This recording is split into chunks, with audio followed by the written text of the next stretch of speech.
Good morning, Pilipinas. Good morning, ladies and gentlemen. Welcome to another reaction video of your Papa R official YouTube channel. All right, good morning, everyone. Today is May 28, 2022. The time check, it's 8:49 in the morning. Good morning, Pilipinas. Good morning, world. Ayan, sa mga nanonood, sa mga hindi pa po nakakapanood, or sa mga naghahanda po ng kanilang mga breakfast, dinner, or whatever. Maraming salamat sa inyo lahat. And shout out muna tayo dito sa ating first viewer. We have Please Advise. Maraming salamat sa iyong pagdalo dito sa ating reaction video tungkol dito sa live interview, first official interview ni President Bongbong Marcos kasama ang kanyang upcoming press secretary na si Atty Trixie Cruz Angeles. Alright, so dito po sa video na to ay ipapakita natin yung full na interview right after na itinanghal na Pangulo si President Bongbong Marcos nung nakaraang araw. At after the video ay titingnan po natin, himayin po natin, gawan po natin ng simpleng reaction video yung kanyang mga pahayag patungkol po sa mga plano or sa gagawin niya sa ating bansang Pilipinas. Good morning once again. So if you're new to this channel, please consider like and subscribe.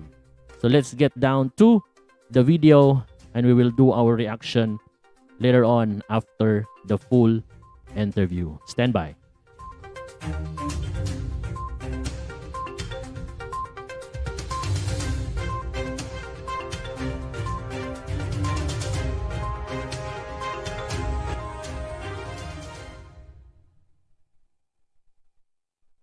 Natin ang mga katanungan natin at umpisahan po natin kay Ms. Eden Santos. Ayun, dahil po ako mag-isang babae. Nagkasundo kami tatlo. Ayan, ladies first daw po, Mr. President. So, kumusta na nga po ang inyong gising ngayong umaga after the proclamation mo na kahapon? Wala, official na talaga eh. But we have not, hindi naman namin na mula nung May 9, May 10, nandito na kami. We were already trying to put together the government, the next administration. So, pero siyempre, very significant yung kahapon. At kahit pa paano, it is slowly sinking in na eto na talaga yun.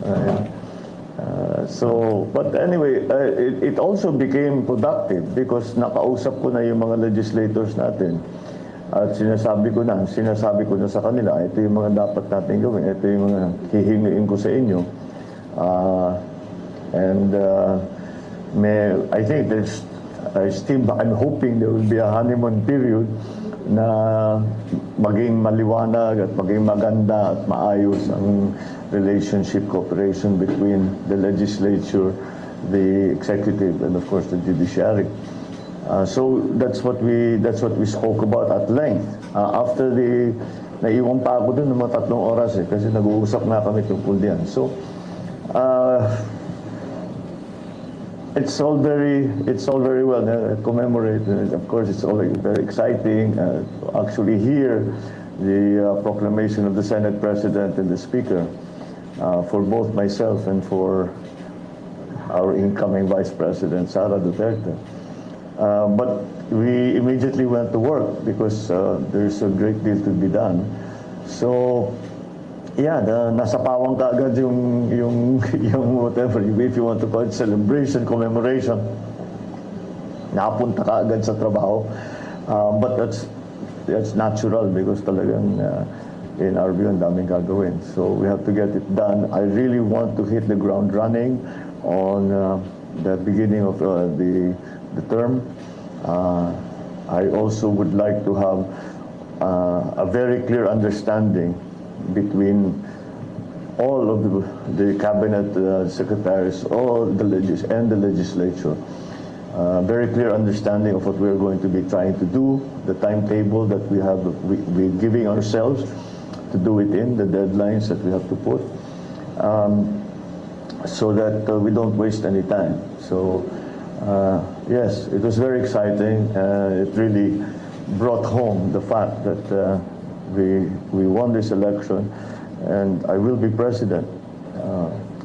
But immediately it comes out, well, if you're going to be president, you better get to work. So, yun ang mga nangyari. At least po magsisink in na yan later on.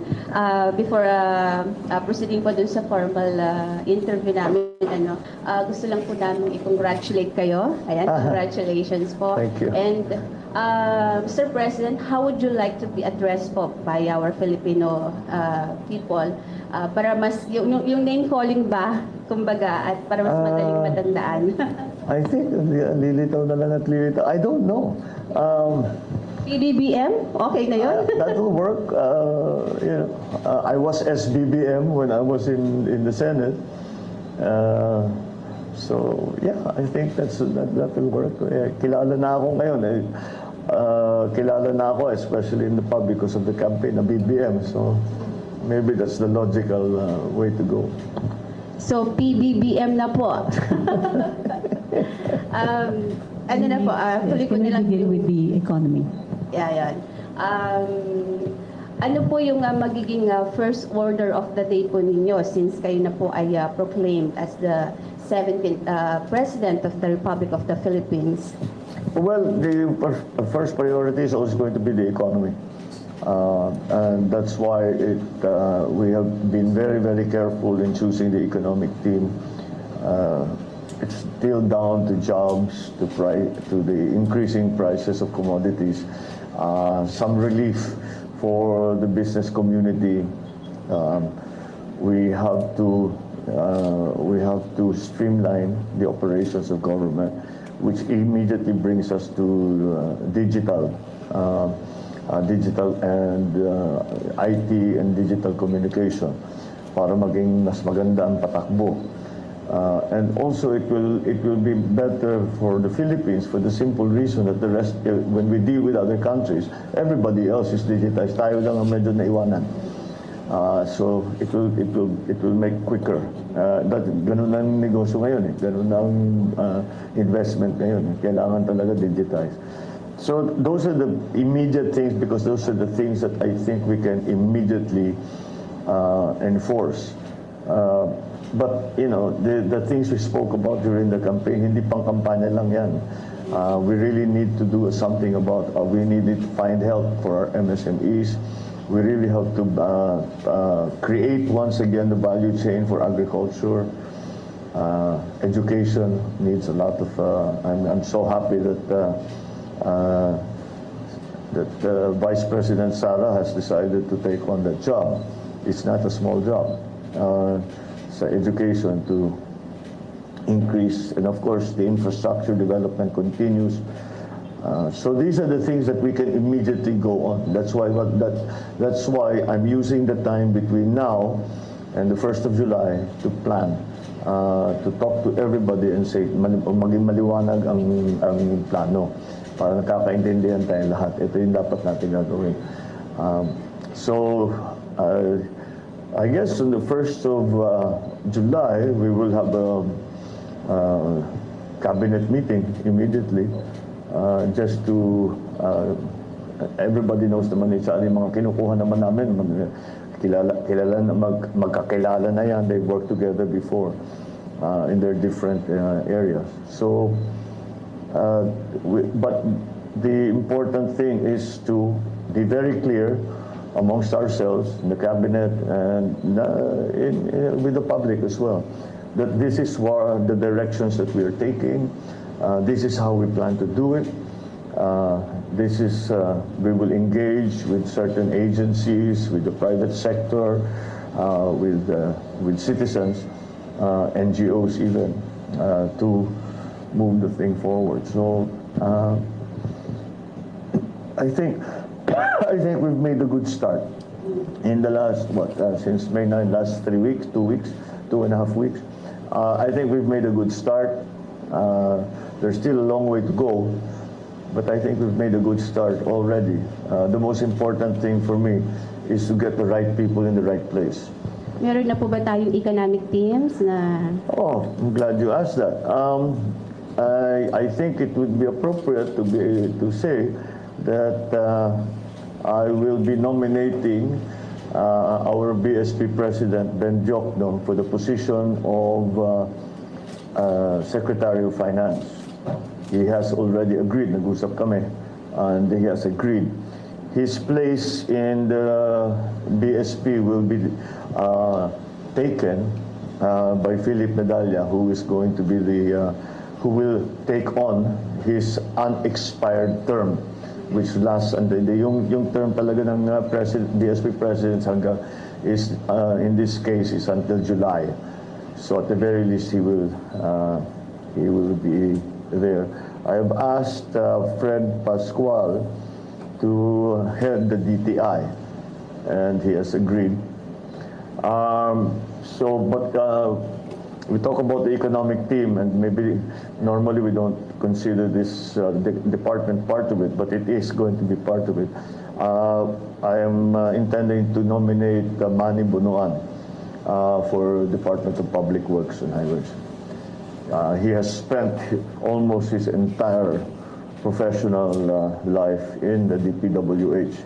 I know him very well, so I think he will do. I know he will do a good job. So those are the things that we have decided. I know the economic team is critical, and that is what people are looking to. I think we have found the best people for it, who are able to look forward and to anticipate what the conditions will be for the Philippines within the rest of the world in the coming years. Thank you, Ms. Santos. Mr. MJ. Sir, congratulations. First of all, Thank you. Yung management namin ay nagpapabot po ng pagbati sa inyo pong panalo. And especially my big boss, Reverend Dr. Pastor Apollo C. Kibuloy. Well, I thank him. At he was a very big part of what we were trying to do. Kasama ka naman lagi. You are always with us. Sir, balikan ko lang po yung sa economy. May mga panawagan, sir, na i-postpone daw muna yung implementation ng Yung RCEP. RCEP, and also, sir, dagdag ko mamaya yung oil excise tax. Yung? Oil excise tax, sir. Okay, let's do RCEP first. Sa aking pananaw, let's have another look at it, because the RCEP is a very fine thing. Ako talagang a great proponent, believer in trade. Hindi talaga tayo, walang yumaman na bansa na hindi maganda ang kanilang trade. Meron silang manufacturing, marami silang ine-export. They are very involved in trade. All the great economies in the past 200, 300 years, it really came down to trade. So that's something that we want to encourage, and what RCEP seeks to do. Now, the only stumbling block, the only possible stumbling block there is that it's all very well to trade if you are in a competitive position. And I do not know that our agricultural sector is sufficiently robust to take on the competition that the opening of the markets will cause RCEP. So let's have a look at it again and make sure na hindi naman malulugi ang ating agri-sector. Pagka renotify na natin yan, dapat handa na yung sistema natin na makipag-compete. Dahil kung hindi talaga makipag-compete, masasapawan sila. Mawawala yung ating mga local, and panay na lang ang import natin. And we don't want that. If we want to beef up the agricultural sector, we want to have sufficient food supply for the Philippines in case of any crisis. We should really learn our lessons from the pandemic, that wag natin pababayaan yan. Dahil pag may dumating na krisis na ganyan, ramdam na ramdam ng tao, kulang pagkain. for various reasons. So anyway, sa RCEP, tignan natin ulit exactly what will be the effect, pag-aralan natin na mabuti, that if we ratify it now, what will be the effect on our farming community, our farmers especially. They need protection. Hirap na hirap ang mga magsasaka. And how will it impact what our plans are to, as I mentioned earlier, create the value chain for agriculture once again. So that is my view on RCEP. Pag-aralan natin na mabuti. Pagkaya ng ating magsasaka o suportahan natin ng gobyerno at kaya na silang mag-compete, di i-ratify na natin yan. But let's protect our farmers. Sir, sa oil excise tax, yung oil excise tax, I think there are other ways to handle the increase and the disturbances that we are having in terms of the petroleum products that we are importing. We can support those areas na tinamaan kaagad ng pagtaas ng presyo ng langis. Number one there was transport. And this is important because transport is going to be critical in the resurgence of the economy. And the reason I say that is because nakikita na natin, there are what we keep talking about supply chain problems that have arisen post-pandemic sa ibang lugar. I don't consider us post-pandemic yet. I think we are still hopefully at the tail end. But nonetheless, nakikita na natin in other countries na yun ang ginagawa na nagkakaproblema doon sa transport situation. Because COVID changed everything, we tried to go back nung bumubukas ang mga ekonomiya. Sinubukan nating bumalik doon sa dating gawin. Hindi na maaari yun. We have to do it in a different way. And we have to be more creative and more aware of what the future global economy is going to look like. So in terms of oil excise tax, I think we still have to look at that very well. If there is a commensurate,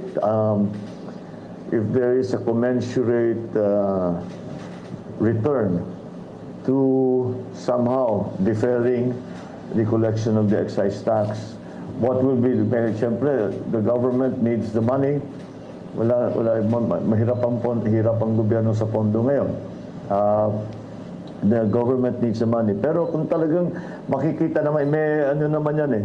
Pag sinabi mo, tanggalin natin yung excise tax o bawasan natin yung excise tax, ano yung magiging effect doon? Talaga bang worth it ba na mawala yung pondo o yung income ng gobyerno? Kasi mas magiging maganda naman ang effect sa ekonomiya and makabawi tayo. So we'll have to study that. It's still a cost-benefit analysis. It's not simple, but that's what we will have to do. But of course, that will be one of the areas that will be under intense study in the first few weeks, because we really have to see our fiscal policy, how we handle it, and we have to be more analytical in the way that we impose new taxes or withdraw old taxes or amend the tax structure to see that there will be, as I said, a commensurate advantage perhaps in another part of the economy. But kailangan meron naman talagang may balance naman. So kasi pag nawala ka agad dyan, wala naman tayong pangbigay ng tupad, wala na tayong pangbigay ng ayuda, kailangan pa rin ng tao yan. But if the economy is ready, kahit kunin mo yan, may trabaho na, then perhaps we can think about it. Thank you, MJ. Mr. Ferdinand. PBBM, sir. Yes. Good morning. Good morning. Our debt stands at 13 trillion right now. May pinropose po ang Department of Finance na fiscal consolidation plan that Correct. details measures for revenue generation para matugunan tong utang na to. It includes deferment of personal income tax reduction, limiting VAT exemptions, and excise tax. Where do you stand on these tax measures? I think that's an examination we really have to undertake. I mean, just for what I hear from legal practitioners, we have to codify our tax. Kasi yung tax natin, it has evolved over many administrations. And what I will try to apply is that there will be hindi lang yung kuha tayo dito sa sin tax, kuha tayo dito sa oil, kuha tayo dito sa housing, kuha tayo dito sa cooperative. Hindi, kailangan talaga may plano tayo. So gagawin natin yung plano natin, and the fiscal policy is going to follow that. Now, in my discussions with our legislators yesterday, we are trying to create some fiscal space so that to reduce the load on ordinary citizens, and maybe move the load up, the tax load up, and there are also distribution of wealth implications to that, which are very, very important. It's one of the areas that I think we have to work on very, very hard.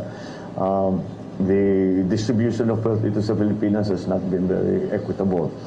And so that's something that the fiscal policy will hope to balance, achieve a better balance. So we must approach all of these things. The economy is a living thing, and you cannot just look at one area without trying to anticipate what the real effect will be for the entire economy and so we have to, the point I'm making is that we have to have an economic recovery plan, and the fiscal policy will follow that. What areas will we encourage? What comes out off the top of my mind is MSMEs kagad.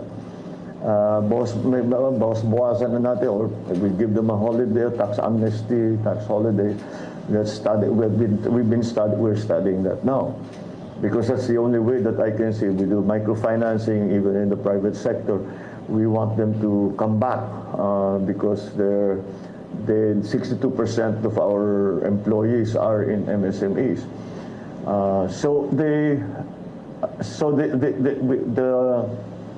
The agriculture also, yung ating ayuda, the fertilizer that we buy, urea, is petroleum-based in terms of pricing, and it's imported.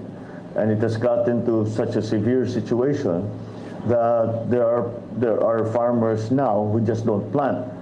Kasi if urea is at what? 2,000 pesos. Sabi niya, hindi naman kami kikita eh. So, huwag na lang. Di ba? We'll do something else. Mangingisda lang kami, or we'll do something else. And that doesn't bode well for our plans for developing agriculture. So whatever fiscal policy is going to be, whatever changes in fiscal policy that we are going to undertake, it will have to come, we have to examine it we have to think it through properly. So yung mga pabigla-bigla na tinataas, binababa, hindi natin magagawa yun, dahil kung gawin natin yan, it will if there are too many moving parts, you cannot anticipate what will happen. And so we have to be careful, and there are many variables. Move the variables one by one. Huwag mong sasabay-sabay, kasi then you don't know what's happening. We just follow, I guess, the scientific method. So my approach to the fiscal policy, first, is to codify it, to make it simpler, to make it more understandable, number one. Secondly, is to reduce as much of the tax collections from those who are suffering from the pandemic, the effects of the pandemic. That means MSMEs, agricultural sector, transport, yung mga ganun. So mabawasan natin. Let's hope we can raise funds in another area and use it there. So then again, very important to me is the distribution of wealth issue. So that will also be part of the thinking that will obtain when we talk about fiscal policy. So it's difficult for me at this point. I'm trying to answer your question, but it's difficult for me to answer your question because I cannot talk about specifics because they will all be part of a larger economic plan. Of course, but the general principle that we will apply is to give opportunities to those that have suffered, maybe by lightening the tax liabilities that they are required to pay. But again, we have to see what the effect will be for the rest of the economy, for other sectors of the economy. So yes, fiscal policy is going to, monetary policy is also, now that you mentioned monetary policy is also, I was just watching the news before I came here, marami na talaga ng tataas ang interest rate around the country. So this is what we were talking with BSP President Ben Jokno, if we're going to raise interest rates, if our investment rating will change, kung bababa ba yan, or can we do something to keep it? But he seems optimistic, and to an extent, I share his optimism, and I think we can do it. But we have to be very, very, how do you say? We have to be very circumspect about making sudden changes, because as we've seen, all of these sudden changes have had some unintended consequences in other parts of the, hindi mo na makakalain, may pumuntok doon kasi dito may ginawa ka rito. Like I said, the economy is a living thing, and it's always a work in progress. So we'll continue to examine all of that. Yeah. Sir, very crucial in revenue generation are the bureaus of customs and internal revenue. My first question, meron na po ba kayong napili o nakausap? Well, let me put it this way, dami kong aplikante for customs and BIR. But you're right, critical yan. We have to increase our collections both in the BIR, both in customs. Sa customs, marami nag-advise sa atin, marami naman na maaring gawin. We are talking about buying equipment, the ADB, the World Bank has given us much equipment, di masyadong nagagamit. We have to increase that. Also, we have to develop the ports so that the business grows, and from that growth in trade, in shipping, the collections of government will increase. But the efficiency of the Bureau of Customs has to be really really seen too. Hindi naman mangyayari yan na nag-iisa. And of course, we've all heard the horror stories about but structurally, we have to approach it in a new way and say that the main job of the Bureau of Customs is to increase their collection through ease of doing business, even just the documentation, and then of course all this new equipment that we can to be able to handle larger increases in volume. So that I think is how we are going to head when it comes to customs. And yes,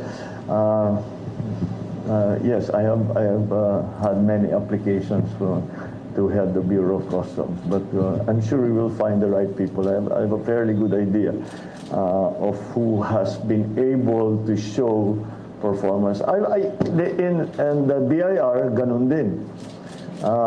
What we have to do is make more efficient the entire process. Number one, make it easier for people. to understand what the tax structure is. Put people in there. Of course, hindi mo matatanggal pa sa usapan. Let's not pretend na pag pinag-usapan customs at saka BIR, ang daming corruption. I was gonna go there, sir, if I may. Meron ho ba kayong magiging specific marching orders to the people you will appoint to these agencies with regard to allegations of corruption? Well, there's no place for, there should not be any place for corruption. Unfortunately, naging in some areas naging endemic na talaga yung corruption. You will have to really dig deep. I hope we do not have to do what then Prime Minister Mahathir did when he said, sige, mag 15:30 lang kayo kasi may tenure sila. Mag 15:30 lang kayo, huwag kayong papasok, palitan ko kayo lahat. I hope we don't have to go that far, but I'm willing to. This is too important. Otherwise, it just doesn't work. Corruption, kalimutan na lang natin yung nakaraan. Let's just do it. Huwag natin sasabihin natin, sige, that was not under my watch. Hindi ako namamahala nun. Ngayon ako na namamahala. So wala nang ganyan. At kung meron pang ganyan, habul-habulin talaga namin kayo. At hindi po pwede yan because we will not succeed. The government, the economy in the Philippines will simply not succeed if we cannot collect duties, tariffs, etc. Through the Bureau of Customs, and we do not have good collection on taxes, both at the national and at the local level. Hindi talaga obra. We cannot. The numbers don't.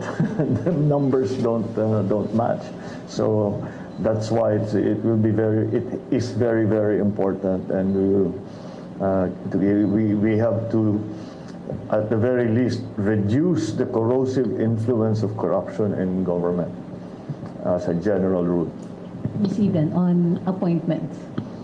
Sa DICT po, PBBM, meron na po kayong napipisel kung sinong ilalagay nyo doon. Since sabi niyo po kanina, priority po ninyo yung digitalization. Yeah, I have already a person there, but we are still trying to put together the plan.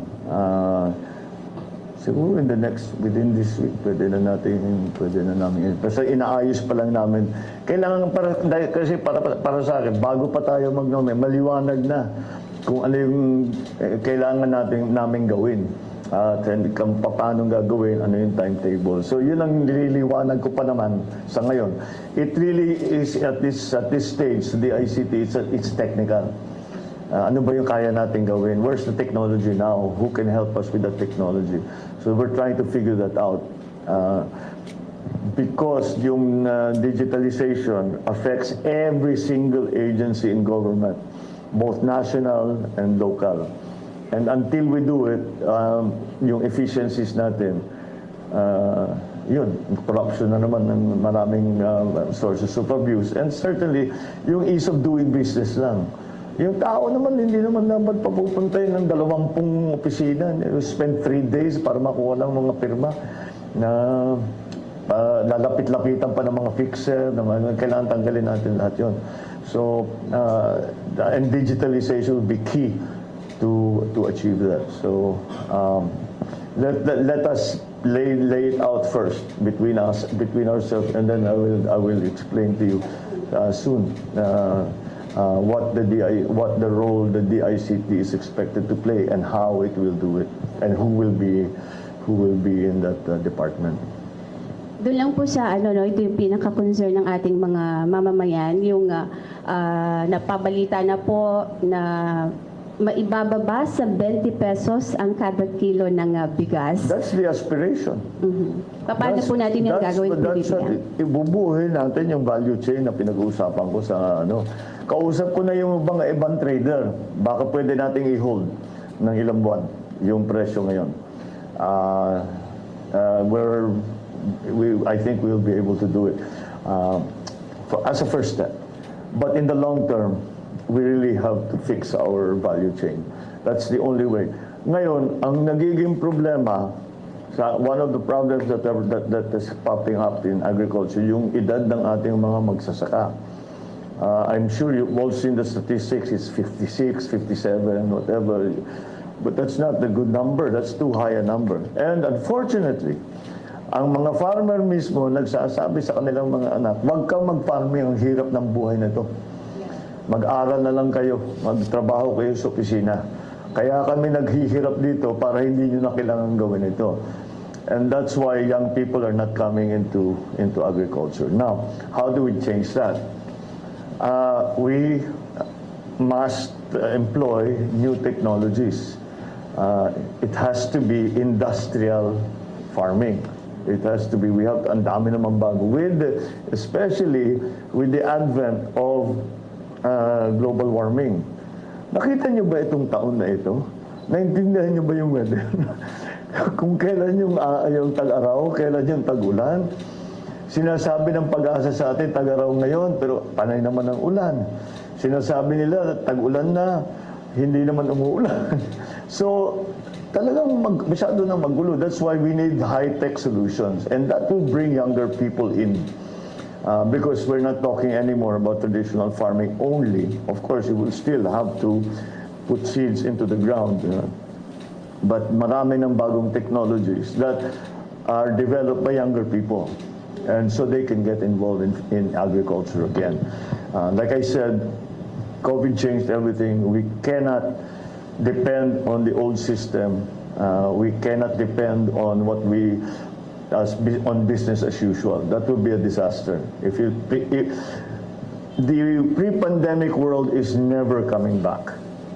That is a hard truth that we all have to accept. And what's coming is something that we don't quite know yet, but it's beginning to show what that will be. So in terms of agriculture, we have to move with the times, and we have to be very open to new strategies, new technologies, new techniques. Not only in the actual technical part of agriculture, but also in the organization of our agricultural community and our agricultural sector. So, yeah, that's something that we have to deal with. So, the aspiration is 20 pesos. I don't know. I think if we work very hard at it, baka maabot natin yun. When? Oh boy, pag nabuo yung ating tinatawag na value chain, we have to do research and development. Marami naman tayong magaling eh. We have to do research and development, find the new varieties, find the new techniques. With the price of fertilizer getting so high, anong mga alternatives natin, organic, etc. And how do we mass produce that? That's enough. And then we have to bring all these new technologies to the farmer, and we have to teach them how to best take advantage of all of the things that we have discovered. We have to find new ways of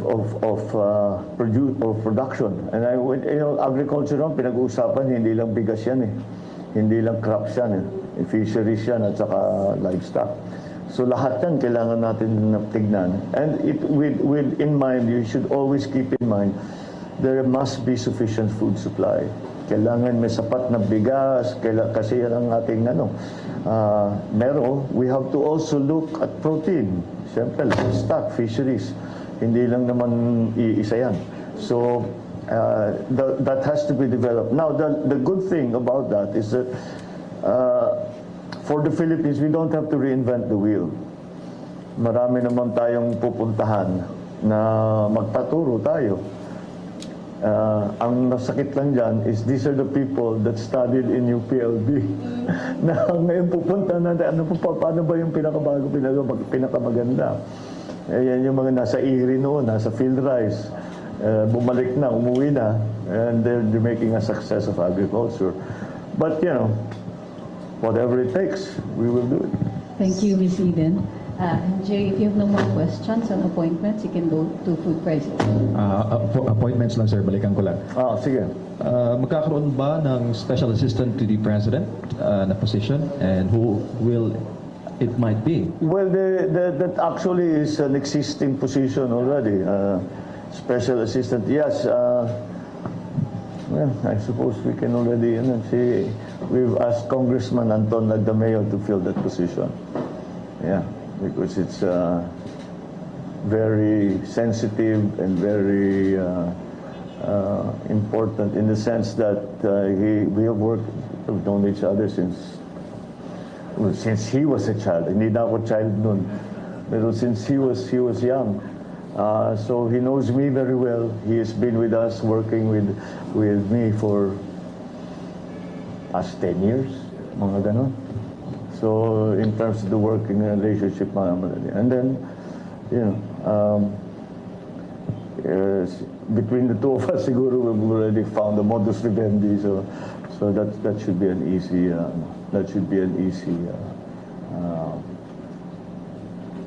easy position for him to pick up on. Sir, May inside info kaya, ba't alam mo? ano lang, sir. Sir, yung si Deputy Speaker Marcoleta, what will happen to him? And recently, Vic told us sa media na there's an offer for Professor Cleita Carlos to join your cabinet rank. Anong update sa kanya, sir? Marcoleta and Professor Carlos. Everybody's still we're still talking about the role. Because ang approach ko naman sa lahat na nare-recommenda o napupunta sa akin is, first of all, where do you feel, marami naman nagsasabi kahit saan, basta ilagay mo ako kahit saan. Marurunong naman, magagaling naman. And I always ask them back, I said, where do you feel you will be the most useful?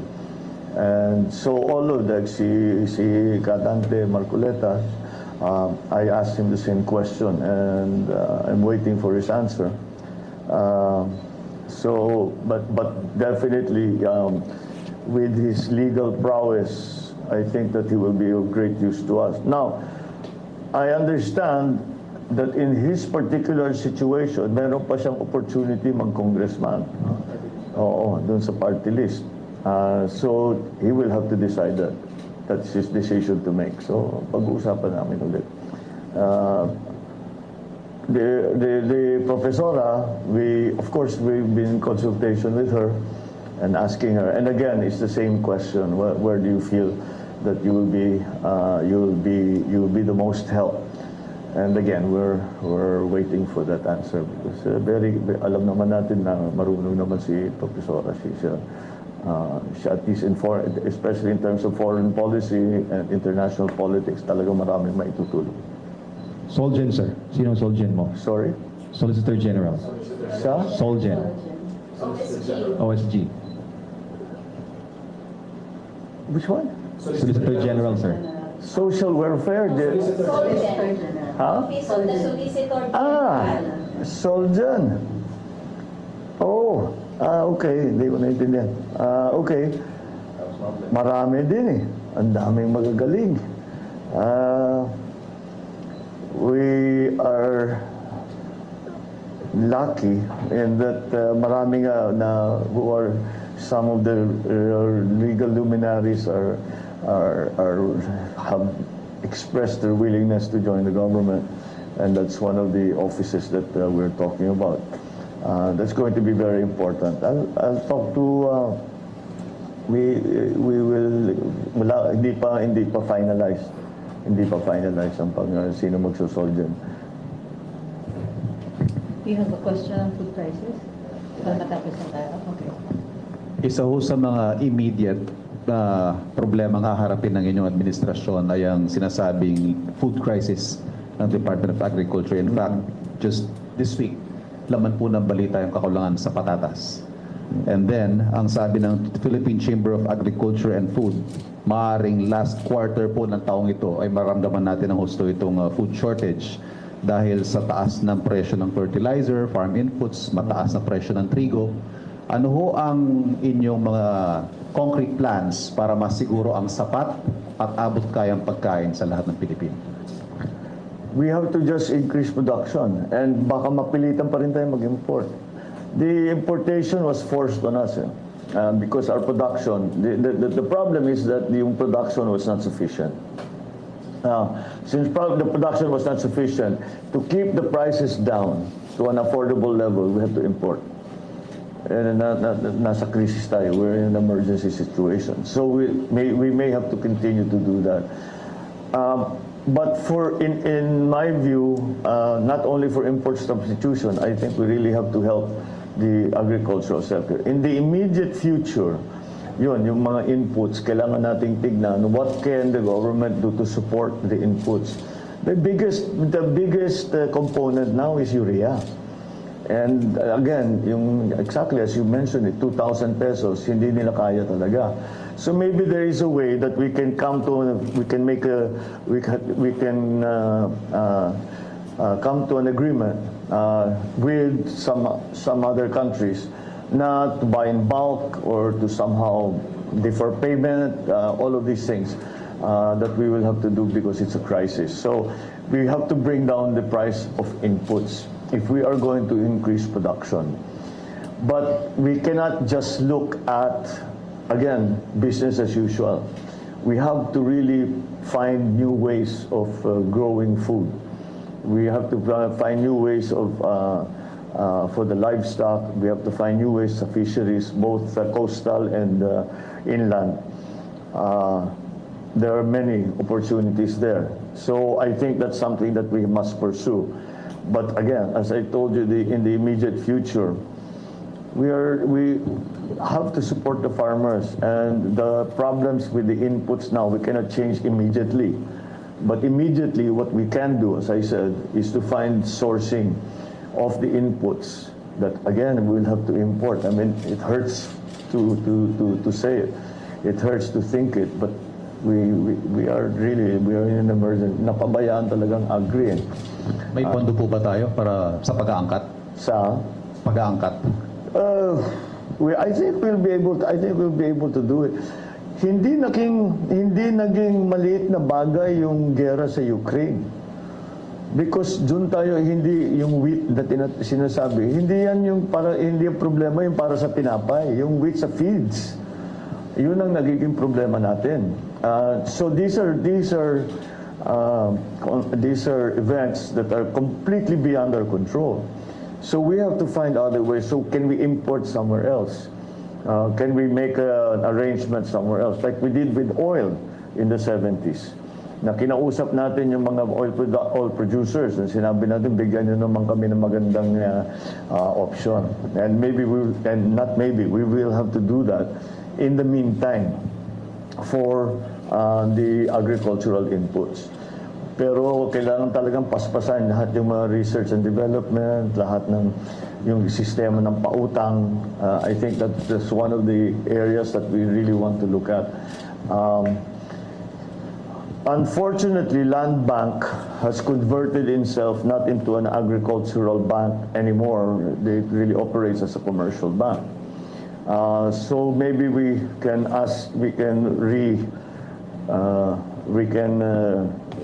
return those lending institutions that are supposed to be supportive of the agricultural industry, supportive of farmers, back to its original brief na kung saan nga napunta. We have to return many of the functions of agencies in government to what they are supposed to be, but they have turned into something else. Like NFA was never formed to import, quite the contrary. NFA was formed to stabilize prices, and sana ibalik natin dun. But again, I don't want to sugarcoat the problem. The problem is serious. It will take. In the immediate future, I think we will be able to find palliatives, yung mga para naman makatulong lang tayo for now. But those cannot be the solutions, the long-term solutions. We have to find long-term solutions. And there's nothing more. We have to go back to I know I keep saying the phrase, but that really is where we're headed, is the value chain of agriculture. From the very beginning of it, to production, to processing, to mechanization, to credit, all the way to retail. We have the basic elements in place. We just have to return everyone back to what their function is what function is needed by the agricultural sector from them. President. Sir, what about how do you intend po to resolve the high prices of petroleum products? Are you planning to buy back Petron? Sabi po ni Mr. Ramon Ang, willing naman siyang ibenta ulit yung Petron under your administration. And then yung OPSF, ano po ang inyong plano? Ibalik ba yon? Well, first of all, we cannot control prices. This is the nub of the problem. It's beyond us. Hindi tayo price giver, price taker tayo sa oil market. So, kung ano ang mangyari, when OPEC decides to do one thing, OPEC decides to do something, we just have to accept it and we just have to take it. What we did, as I said, but if I remember correctly, and actually I was part of the effort, was when the 1973 oil crisis hit. What we tried to do was to make more beneficial arrangements. Like I remember, I was sent on a mission by my father, together with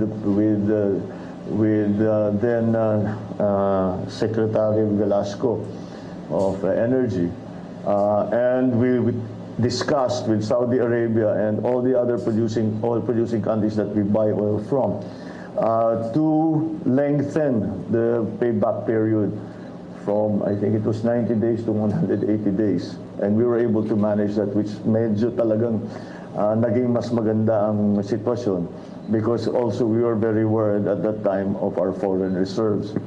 So that helped very much in the situation, in the management of the oil crisis in 1973. I think that we can also consider what is happening now as another oil crisis. And that's why we will see if we can do that. Marami naman tayong kaibigan na siguro naman handang tumulong. At I think that the relationship that has been formed with countries in the Middle East, oil producers in the Middle East, by our OFWs, will help us, because meron na silang experience sa Pilipino. At marami na tayong, we have many dealings already with them. Maybe we can open these negotiations.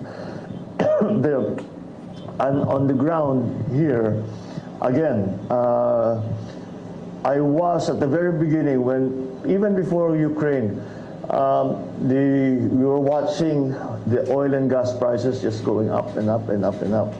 And I proposed, I said, why do we not subsidize the importation of all energy products?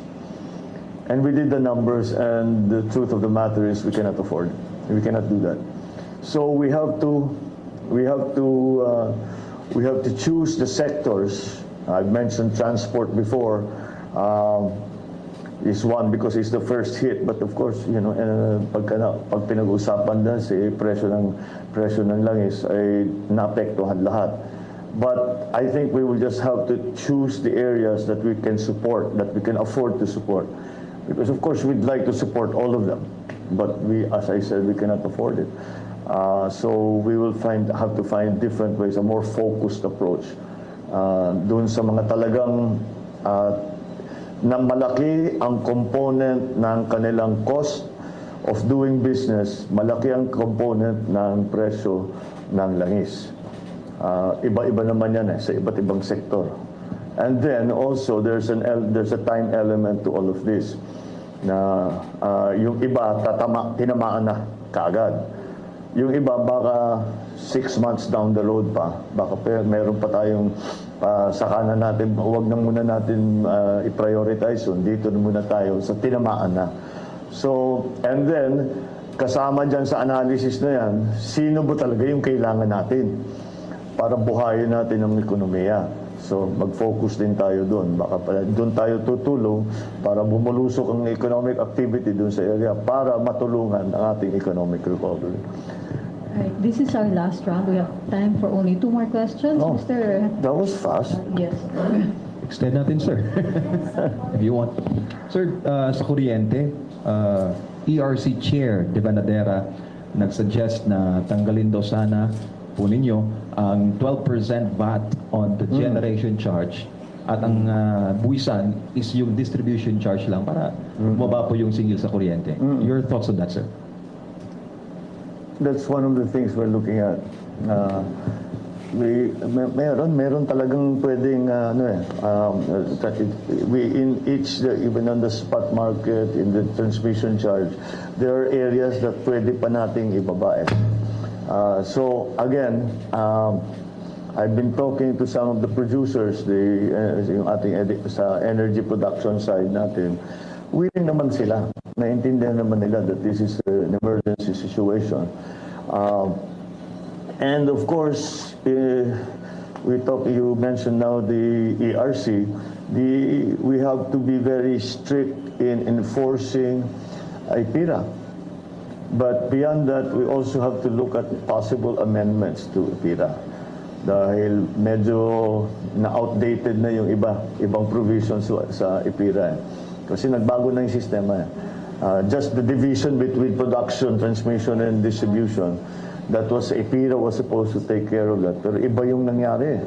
So we have to look into that law. But yeah, meron kaming nakikita, baka may makuha dito, baka may makuha riyan, baka may makuha dito para ibaba kagad ang presyo ng gasolina, ng crudo, ng gas.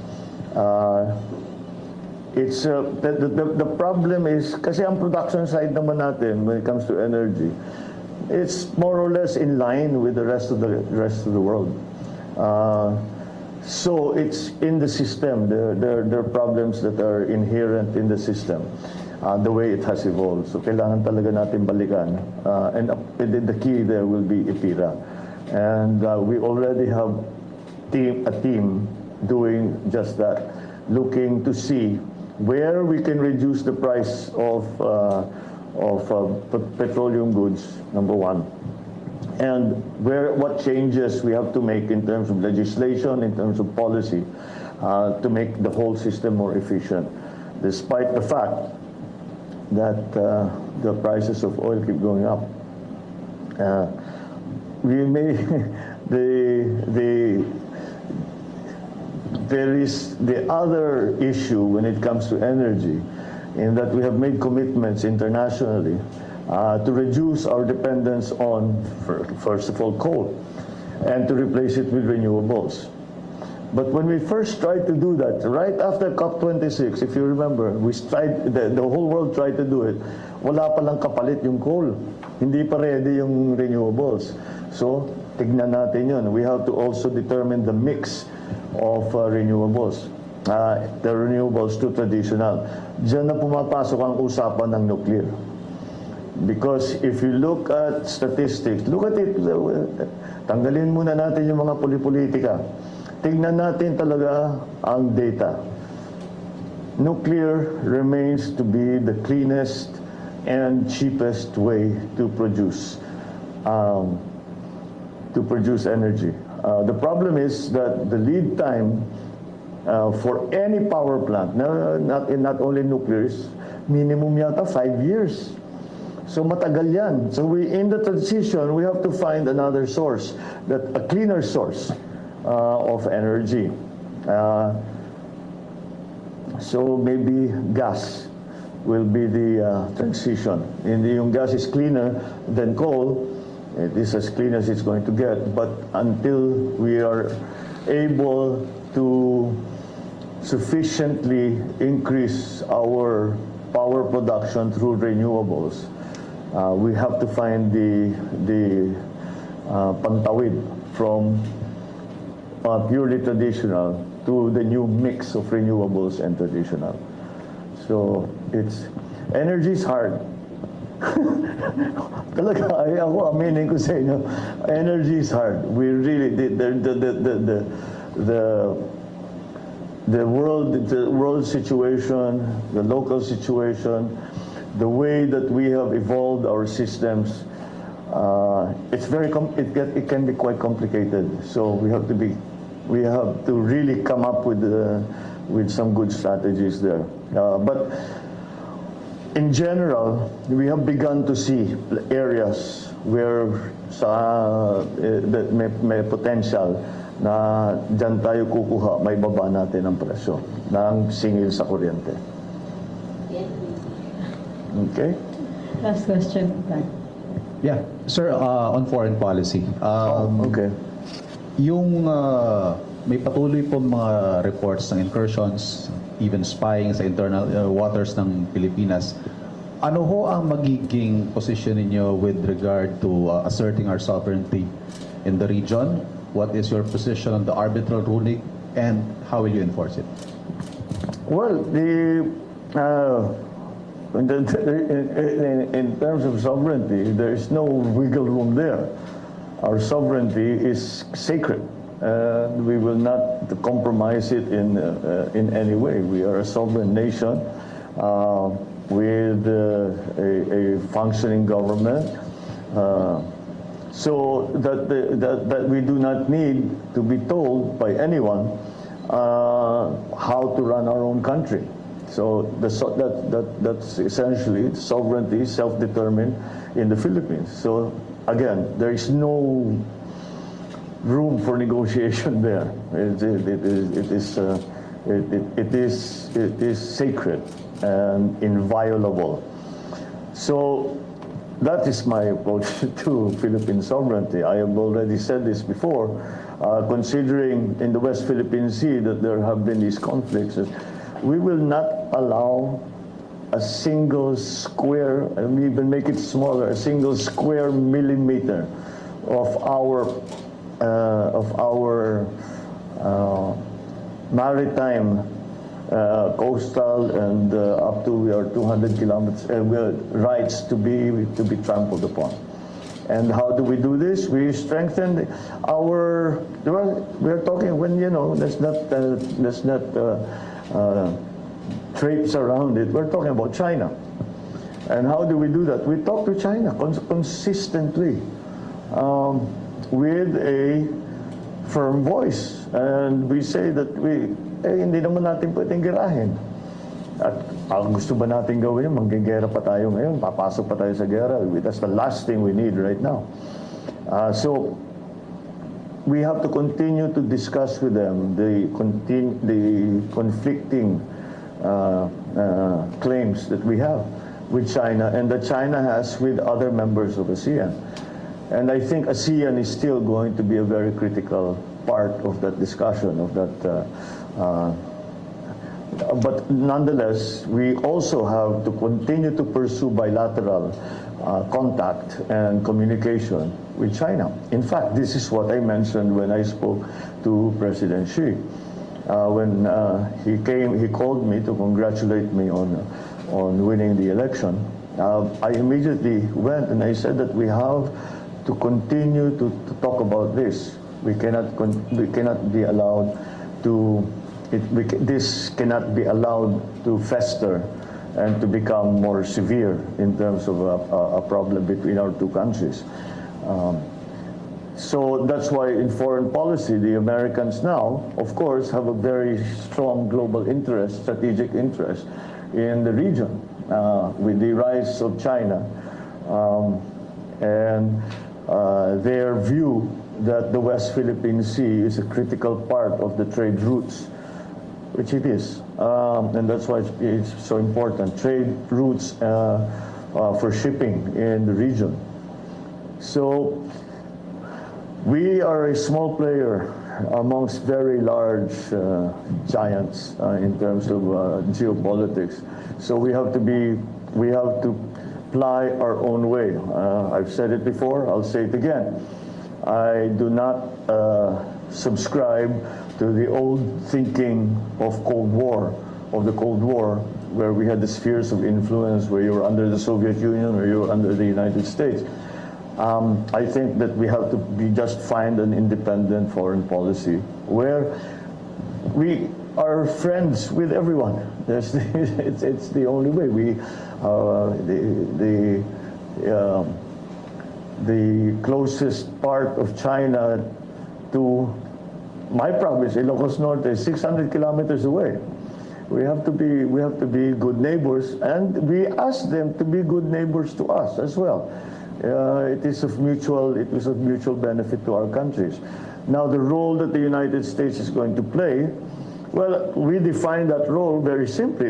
It comes from our traditional relationship with the United States, which has been very strong and very advantageous to both of us, both the United States and the Philippines, over the past 100 or so years. So that's how we define that. So we must maintain that balance. I think we are not. I don't think we are the only country that's having to do that. And again, the partnerships that we make within the region, ASEANs primarily, are going to be of critical importance when it comes to that. We have to make those. As I told the ambassadors when they came, not only economically but geopolitically, as we emerge from the pandemic and the crisis that it brought, we have to form alliances and partnerships, because no country can do this, can recover or can change foreign policy on their own. Can change the geopolitical situation on their own. And that's why we have to forge partnerships. And those are the partnerships that will keep things stable. And that's my belief and that's my approach. Last na lang po yung arbitral ruling. Arbitral ruling, patuloy po ba natin ito igigit? Ay, hindi na natin. Nasa atin na yung arbitral ruling. So we will, of course, we have a very important ruling in our favor, and we will use it to continue to assert our territorial rights. It's not a claim. It is already our territorial right, and that is what the arbitral ruling can do to help us. Ma'am? We have Last. 10 minutes. Okay. Sir, may request kasi ang ating mga kababayan nanonood. Meron daw po ba kayong mensahe sa kay President Duterte na inyo pong papalitan sa pwesto, sir? Well, yung mga pinapag-usapan namin, bago pa ng-eleksyon, ay sinasabi niya, basta itong mga bagay na ito, ituloy mo. Please, that is the request that it's so important to him. And it's still, siyempre, yung kanyang priority has always been anti-drug problem. And of course, you have to... Sir, sorry, when did this meeting take place, if I may? Before the election? There were several, actually. It's not just a single And this one. happened when you were already the front runner in the surveys, tama po ba? Not the first few. Wala pa ba? So more than once po? Pinuntahan ko siya. Sabi ko, how do you want to do this? Ako na lang ang natirang kandidato sa administration side. Pwede pa tayo magtulungan, ganun, with the PDP, etc. Anyway, that was, but ang kanya, sinasabi niya, one thing that he was very assertive about was that ituloy mo yung anti-drug syndicate na sinimulan ko. Do it your own way. He really said that. Do it your own way. Palitan mo, gawin mo yung gusto, pero wag mong iiwanan yan dahil kawawa ang kabataan natin. Talagang nasisira ang mga buhay nila.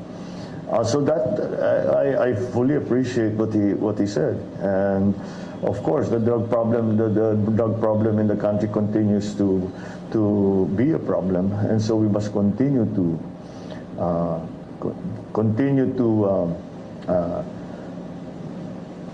look that way. So foreign policy, of course, the president, si PRRD, has taken a very slightly unorthodox approach. But again, balance is his thing. So we agree on that. In terms of the economy, the last time we spoke, he said they were discussing yung increase from 200 to 500 sa ayuda. So they were talking about it. He turns to me and said, sorry na lang kung ikaw yung susunod, uubusin ko yung pera, pero kailangan na talaga ng tao. So this is a cabinet meeting, sir? No, it was just a very casual discussion. But he was, si PRRD, he likes to throw it out there to see how people react and to see how it should be changed. And I was just a bystander. I was just watching. And so that talagang tama rin naman siya. I don't think he had a choice. Na talagang kailangan pa rin ng tao, kawawa masyadong tao. So those were the areas that we specifically spoke about. Yeah, so that's... Will he play a role in your government, sir? I'm sorry? Will he play a role in the government? If he wants to. Drug czar, or anti-drug czar, something like that. If he wants to. So it's a standing offer from the president-elect? No, he has not. We have not talked about it. But I'm open to anyone who is able to help. In the government. So matagal na kaming magkaibigan ni PRRD, nung mayor siya pa, long time ago. So I'm sure if he wants to play a part, sasabihin naman niya sa akin. Certainly open to all of that. Sir, what about other presidential calls po? Nag-reach out na ba sa inyo? Open ba yung inyong administration sa mga nakilaban ninyo na mabigyan ng posisyon? Kung competent naman po sila? Marami na. Meron nga yung sinasabi, meron mga, hindi ko na nababanggitin kung sino, pero ilan dyan nagsabi, lumabang kami sa inyo, siguro wala na kaming pag-asa dyan sa gobyerno. Hindi, huwag yung politika lang yan. trabaho na tayo. Okay lang yun. For me, that's part of it. And that's finished. The people have spoken. The decision has been made. So let's work on that basis. And again, ang aking criterion talaga sa kukunin namin, kung sino yung marunong, sino yung magaling doon sa area na yun, at handang tumulong. What else do you need? Di ba? And I was right before when I said one of the hardest parts of picking these experts and yung pinakamagagaling is that because they are successful, maganda na yung buhay nila eh. Sasabihin, pumasok ka sa politika, ang gulo-gulo ng politika. But ang dami talagang willing dahil Pilipino sila eh. Nagmamahal sila sa Pilipinas. Maraming salamat rin. Thank you. Eden, MJ, Ivan. Maraming salamat Thank you, po. PBBM. Thank you, Secretary Trixie. Ano yan?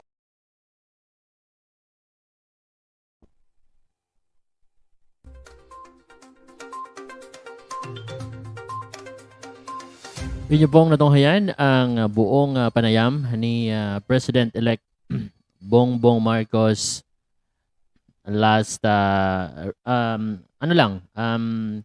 day after he was proclaimed as the President of the Philippines. And yun nga, sa video na to ay try nating himayin Salamat sa mga sumama at salamat sa mga nakikinig sa atin dito. At this is really an interesting thing. Dahil sa tingin nyo ba, madali lang po maging Pangulo ng bansa? Sa tingin nyo po ba, okay lang, no? Sa mga nagsasabi na madali lang yan, madali lang magpatakbo ng bansa.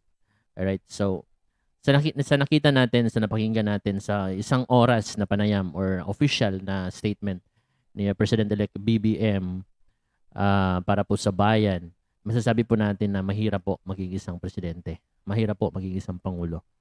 No?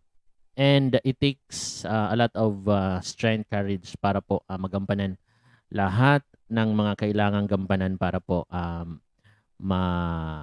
mawala or ma-okay yung ating bansa. No?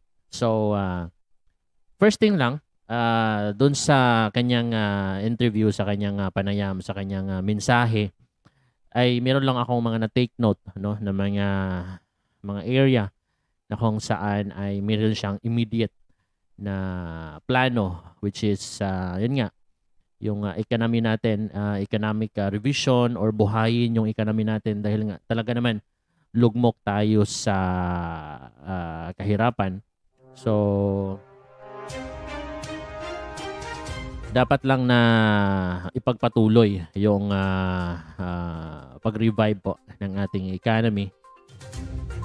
And also, one good thing na kanyang sinabi is yung patungo na po sa gusto niya pong maging digital yung lahat ng government transactions sa dito sa ating bansa. Dahil accept po natin na kapag nandun pa rin tayo sa traditional processes, no, yung pila-pila, yung pabalik-balik, yung alas 4 ng umaga, pipila ka na, ay doon po nangyayari yung korupsyon, no? At kung merong korupsyon, automatic po yan na magkakaroon ng negative impact or mababawasan po ang koleksyon ng gobyerno, which is yun po yung kailangan natin this time, no, sa estado po ng ating gobyerno. No, and then also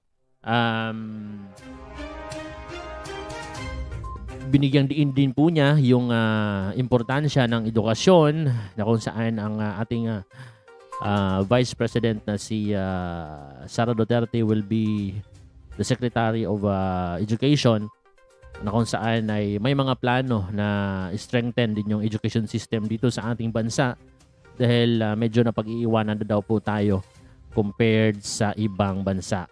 And malamang titingnan nila or busisiin nila yung K-12 program kung anong pwedeng gawin, no? Dahil nga naman talaga accept natin na sobrang dami ng mga kabataan ngayon na medyo masyadong matapang sa social media, masyadong matapang sa comment sections ng mga post, no? Pero kapag sinabi mong mag-train ng ROTC, ay ayaw namang mag-train sa ROTC. So parang medyo may disconnect, no? Kung matapang ka sa social media, kung matapang ka nga isang estudyante, ay huwag kang maduwag sa ROTC dahil ang ROTC ay isang napakagandang way para madisiplina yung ating mga kabataan.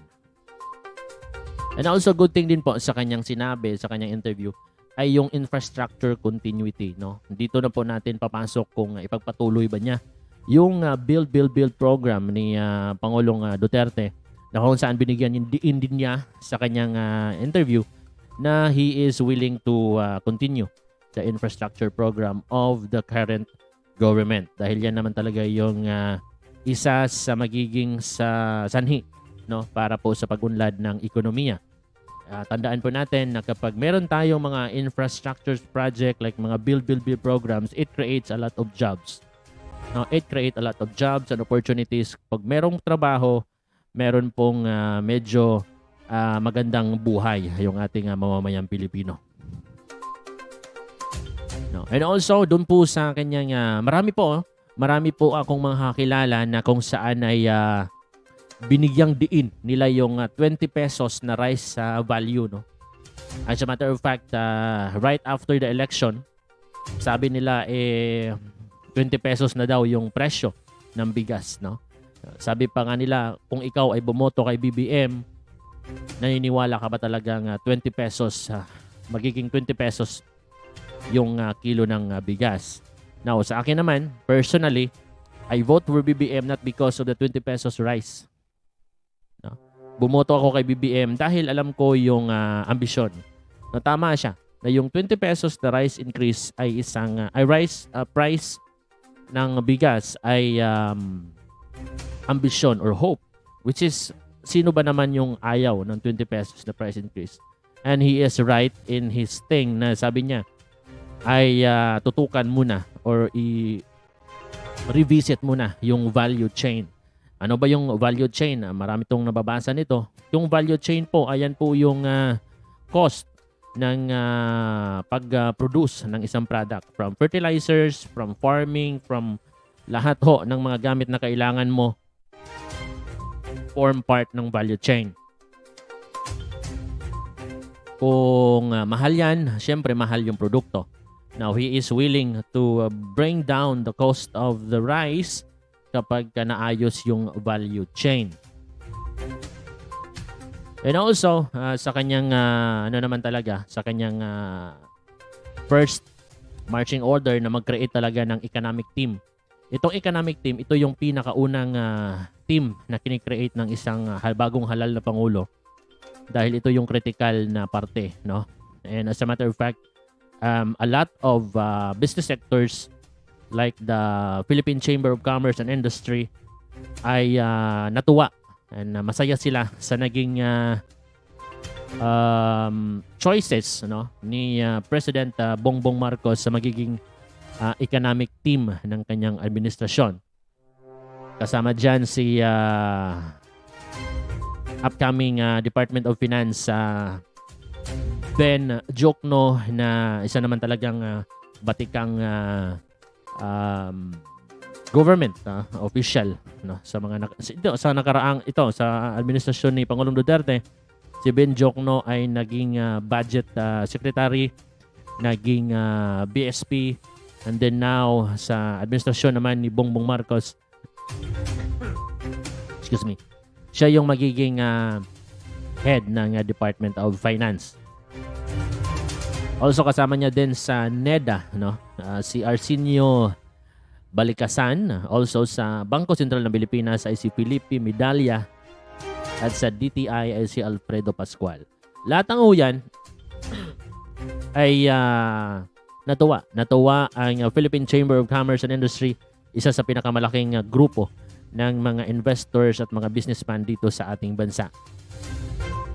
Now, ang sabi ng mga businessman o ng PCCI ay kampante sila na itong mga tao na to na choice ni BBM to form part of the economic team ay siguradong makakatulong sa kanyang administrasyon sa pagbangon ng ekonomiya. Now, sa mga nagsasabi na bakit ganito yung mga taong hinire or kinuha ni BBM, wala ho tayo sa posisyon. Dahil nga sasabi naman talaga ni BBM kanina pa, no, the way he choose, no, kung sino yung magiging part ng kanyang administrasyon ay based on the skills and the expertise nila, no. Sabi nga niya kanina na tinatanong niya yung mga tao na to kung saan ka ba komportable or saan ka ba talaga makakatulong. Iba kasi yung mag-a-appoint ka lang and then pag-appoint mo sa kanya, ilagay mo doon, hindi naman pala masaya doon, hindi naman pala talaga siya doon na expert. So talagang pinag-aralan ng mabuti ni President BBM yung kanyang economic team. And we can say na magiging productive na economic team to ng administrasyong BBM. And meron din siyang na-mention regarding po doon sa ating agricultural sector. Yun nga, yung value chain. At saka yung i-beef up niya yung agricultural sector sa ating bansa, no? And dapat magkaroon ng balance import ng agricultural at saka yung produce, no, ng ating mga local farmers dito sa ating bansa. And I was so touching na sabi niya kanina na wala na pong mga kabataan na gustong maging farmer. Talaga naman, totoo naman talaga yon. Wala na ho talagang mga kabataan ang gustong maging farmer. Even parents ay dinidiscourage na nila yung mga anak na maging farmer. Kasi nga, mahirap naman talaga ang buhay ng isang farmer. No, kaya ang sabi niya, we have to adapt new technologies na kung saan pwede nating gamitin yung ating mga kabataan para makatulong sa agricultural sector. No? Pwede naman yung mga new generations natin will form part of the research and development sa mga makabagong teknolohiya. Yun nga, mga bagong approach no sa sasaka, ika nga. Na hindi na sila talagang mano-mano nga magtanim ng palay or kung ano man, no. So they're more on the research and development, no. Kasi talaga kahit sa amin, sa province namin sa Bohol, napapansin ko talaga na wala na hong mga kabataan na marunong gumamit ng araro.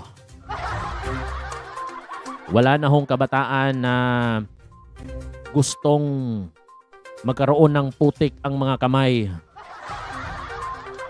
Dahil ang mga kabataan ngayon gusto na lang lagi kaharap ang cellphone at maglalaro ng Mobile Legend.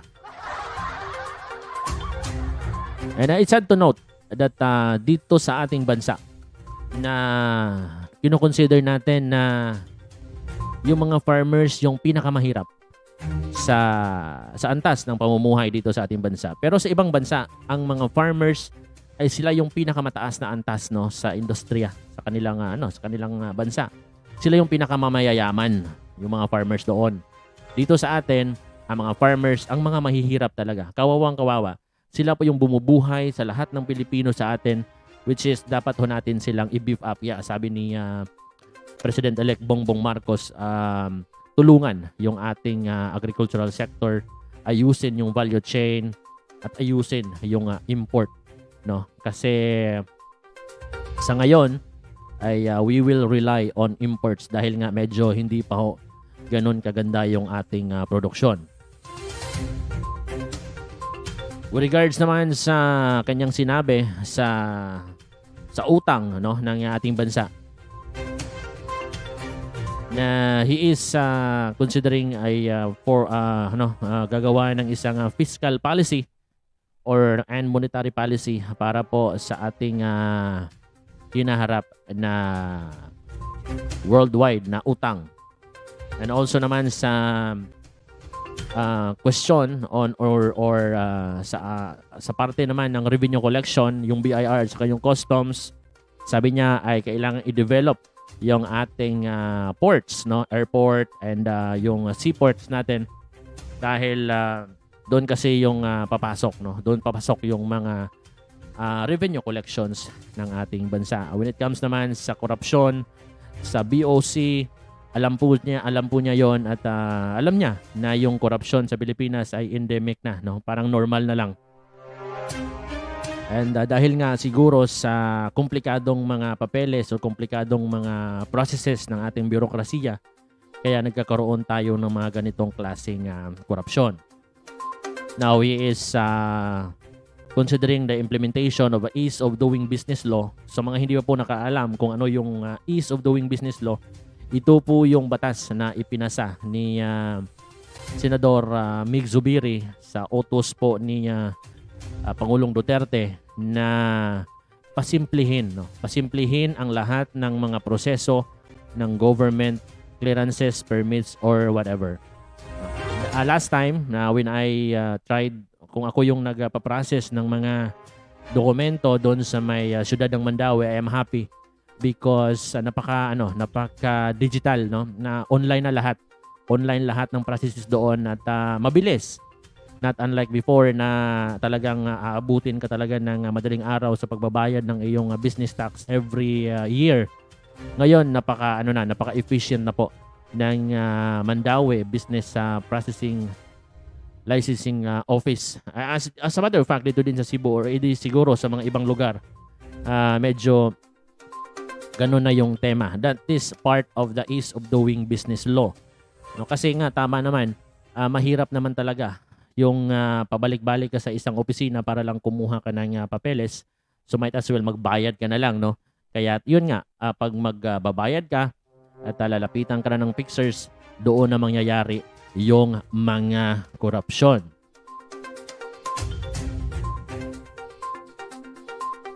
And going back to the sa 20 pesos na bigas, no? Gusto niyang i-empower yung agricultural sector talaga.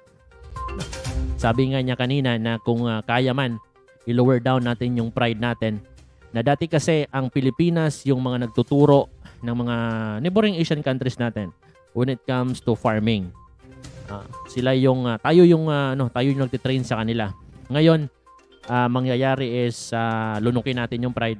Tayo yung lalapit sa iba, no? Tapos magpaturo tayo ng mga bagong teknolohiya when it comes to agricultural sector. Tama yan.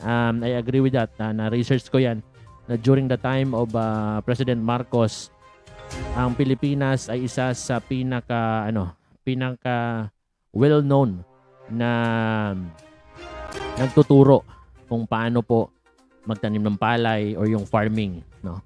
Kaya medyo sayang dahil nga tayo yung nagtuturo. At the same time, tayo na ngayon yung magpapaturo. Pero hindi pa naman daw huli ang lahat dahil pwede pa naman natin gawin na magpaturo tayo ng mga ibang teknolohiya when it comes to the farming industry. And isa din sa kanyang nabanggit sa kanyang interview kanina ay yung pagtingin sa nuclear power plant as one of the source of our energy dito sa ating bansa. No, we will always remember the time na merong Bataan nuclear power plant na hindi na ipagpatuloy noong pumasok yung administrasyong Aquino sa mga kadahilanang hindi ko po alam. Pero ngayon na pumasok ulit yung anak ni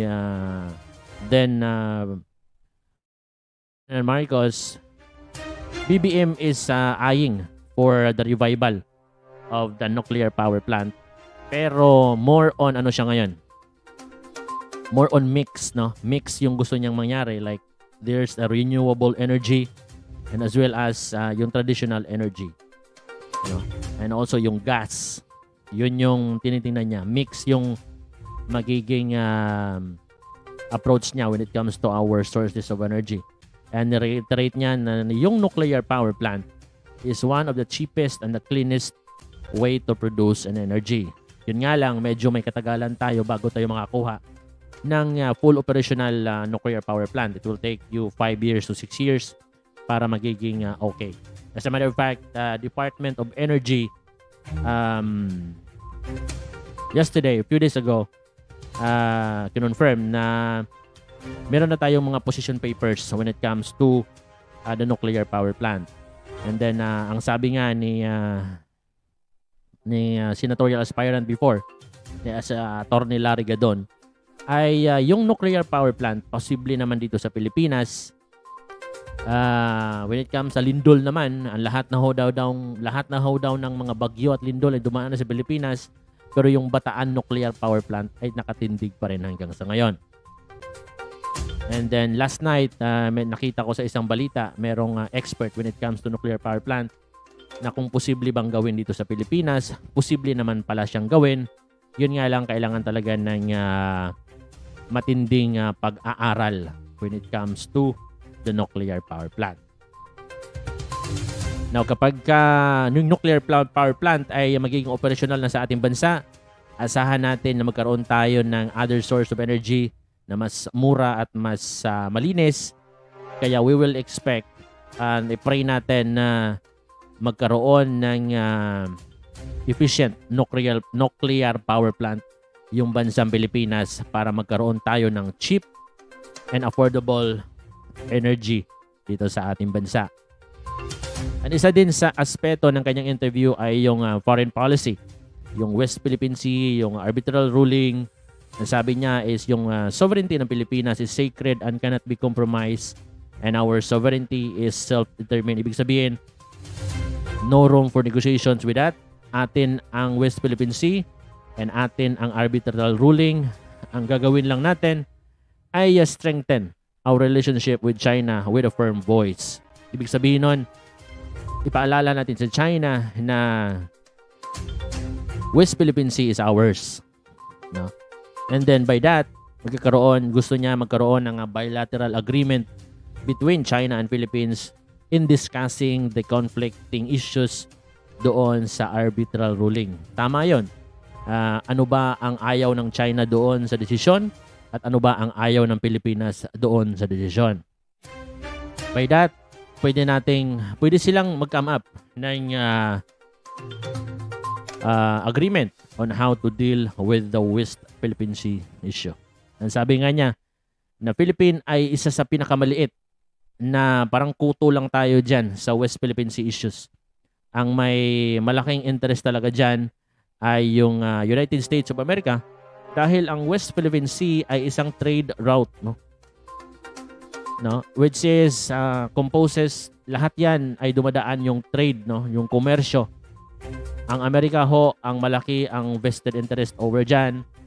So, dapat lang na himukin din ng Amerika yung China na to respect the arbitral ruling.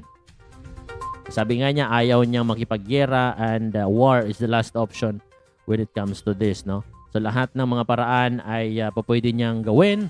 Pwede niyang idulog sa China yung kanyang sentimento about our foreign policy.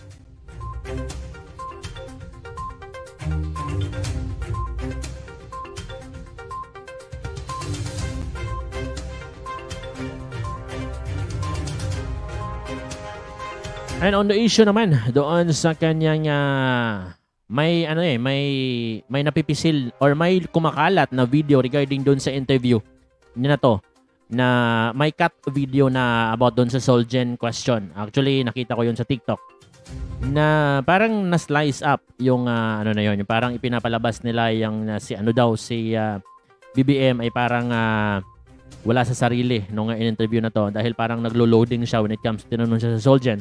Which I understand that BBM is parang nahihirapan siyang i-cope up, no? Yung pasok ng question medyo malabo eh. No? So kinaklaro lang na po niya 'yon. Hindi po 'yon na ibig sabihin nun ay wala po siyang alam or hindi po niya naintindihan yung Solgen. Hindi niya lang na-get. Sabi nga naman niya, hindi ko naintindihan yung tanong dahil nga medyo malabo. 'Yun po yung problema kapag nagko-quote tayo ng mga interview na hindi natin pinapakita yung buong interview ng presidente or kung sino man, ano? Kung mahilig tayo sa mga cut eh. So dito sa reaction video na to, hindi tayo magka-cut. Kung ano yung full interview ipapakita natin and then himayin natin sa ating pagkakaintindi sa pag-i-interview sa Pangulo.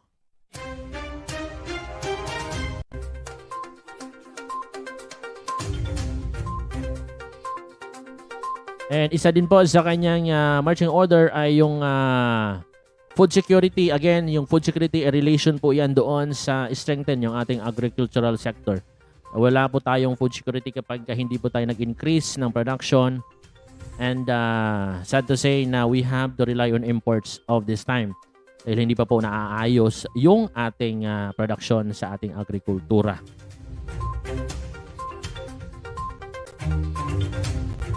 And then on the question naman sa petroleum products, sabi niya ang presyo ng petroleum products hindi po tayo yung magdidikta, kundi tayo po yung taker no. Kung ano ang ibibigay, kung ano ang sasabihin ng OPEC, we have to follow it whether we like it or not.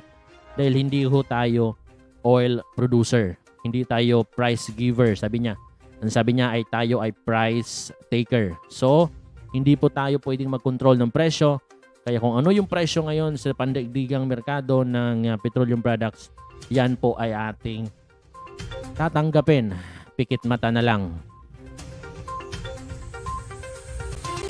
And when it comes naman sa kuryente, ang sabi niya dito ay he is open to the revision or to revisit the IPERA law.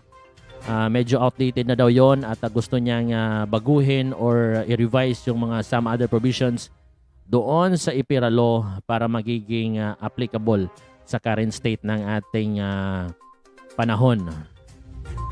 And aminado siya na merong mga area doon sa IPIRA law na pwedeng ma-adjust yung mga charges at saka yung mga taxes doon para naman ay hindi masyadong mabigat sa mga konsumidor or sa mga tao na kumukonsumo ng kuryente araw-araw.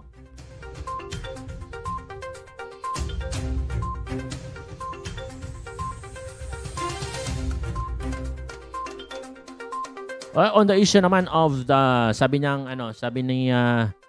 ni BBM, inamin niya na nagkaroon sila ng several meetings ni President Rodrigo Roa Duterte regarding dito sa pagpasok niya sa Malacanang. Now, ang sabi naman daw ni Rodrigo Duterte ay ito lang yung parang hininging pabor ni Presidente Duterte na huwag itigil yung anti-drug campaign. Ipatupad pa rin yung paghabol sa mga drug lords, sa mga illegal drugs dito sa ating bansa. Pero ito yung magandang sinabi ng Pangulo. Do it your own way. Sabi ni Duterte, gawin mo sa iyong paraan. Which is para sa akin napaka humble on the part of Mr. President Rodrigo Roa Duterte na sabihin nyo na pwede mong ipagpatuloy. Please ipagpatuloy mo dahil kawawa ho ang ating mga kabataan.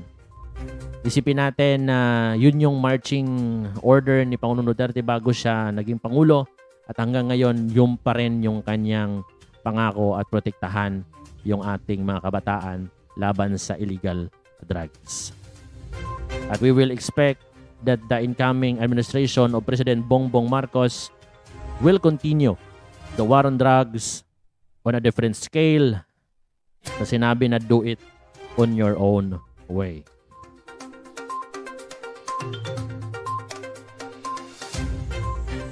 And then, ang sinasabi din naman ng iba na inamin niya na merong mga sa kabilang kampo na nagsabi na wala na silang pwesto dito sa administrasyon ni BBM. Pero sabi ni BBM, kalimutan nyo na yon, that was part of the politics and we have to move forward and we will work together.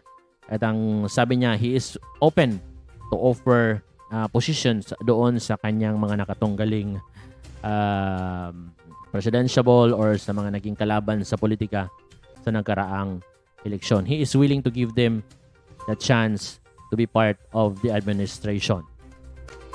Makikita nyo dito, ladies and gentlemen, yung ating ibinotong Pangulo ay hindi ho nagtatanim ng galit.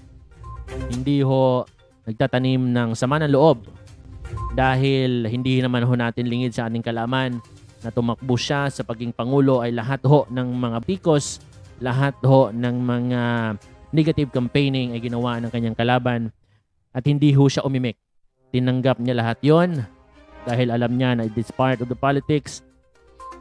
And now, he is offering himself to the people na naninira sa kanya to be part of the administration and help him achieve yung kanyang gustong mangyari dito sa ating bansa.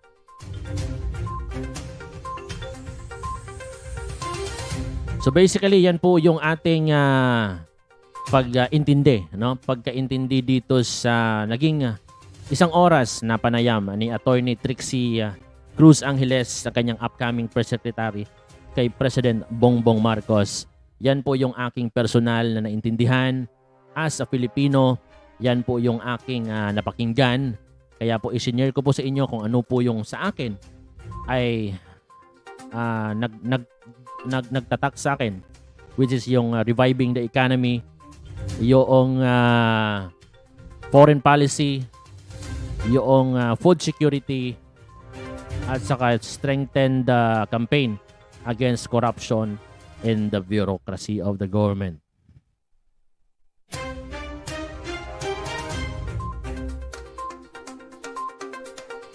So, sa mga bago dito sa channel na to, please don't forget to like and subscribe to this YouTube channel for more videos like this, for more reaction videos. Sabay-sabay tayong magmatsyag, no, sa ating bagong presidente ng bansa at ipagdasal natin na maging okay ang kanyang pagpapatakbo sa ating bansa dahil ang tagumpay ng administrasyong Marcos ay tagumpay ng buong sambayan ng Pilipino. Shout out kay Bonyon na naandito. Shout out sa inyo lahat, sa Shanghai Girl. Shout out kay Kalinga Char Japan Vlog. Shout out. Maayong buntag inyong tanan mga higala. And with that, this has been your Papa R Official. Again, don't forget to like, share, and subscribe for more videos. Bye for now. Happy weekend, everyone. God bless. And always remember, when you have nothing in life, always pray because God will always provide. Bye for now. Love you all.